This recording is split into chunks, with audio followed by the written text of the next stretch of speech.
तो दोस्तों अगर आप भी मेरी तरह आउटडोर कुकिंग करते हो एंड कैंपिंग करते हो तो आपको भी कोई ना कोई स्टफ़ का रिक्वायरमेंट ज़रूर होगा। एंड रिसेंटली मैंने काफ़ी रिसर्च के बाद अमेज़ॉन से एक 600 रुपीज़ का स्टफ़ ख़रीदा, जो कि काफ़ी ज़्यादा अच्छा लगा मुझे।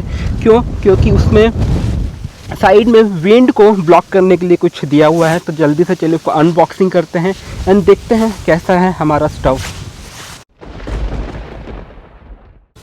तो दोस्तों ये स्टव मैंने अमेज़ॉन से ख़रीदा है करीब 600 रुपीज़ में, एंड मैं जल्दी से इसको अनबॉक्सिंग करके दिखाता हूँ। तो सबसे पहला तो ये देखो, ये बैग के अंदर आता है, वो बहुत अच्छी चीज़ है ना।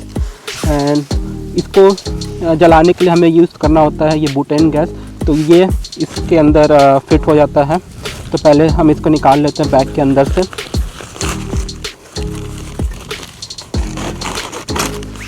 तो ये हमारा जो है स्टव है, आप देख सकते हैं। एंड यहाँ पे ये रेगुलेटर दिया गया है। अब इसको यहाँ पे हमें जो है इसको कनेक्ट करना होता है। एंड ये हमें लाइटर दिया गया, इनबिल्ट लाइटर है। एंड यहाँ पे एक बर्नर है, यहाँ पे स्टैंड है। एंड ये देखो इस तरह से ये आप खोल सकते हो और बंद कर सकते हो। तो इससे क्या होता है, जो बाहर का जो हवा है वो आपका जो फायर है उसको डिस्टर्ब नहीं करता है। एंड यहाँ पे नीचे लेग भी दिए गए हैं, 4 लेग है, तो आप आराम से इसको यहाँ पे ऐसे खड़ा कर सकते हो। एंड ये इसमें फिट हो जाता है, तो वो भी मैं आपको फिट करके दिखाता हूँ। देखिए निकल गया। तो ये यहाँ पे लॉक मैकेनिज़्म दिया गया है। एंड यहाँ पे एक होल है, तो ठीक है। तब हमें पहले ऊपर की तरफ इसको लगा देना है एंड देन इसको अब हमें रोटेट करना है। इसको रोटेट करोगे तो ये हमारा लॉक हो गया है ना।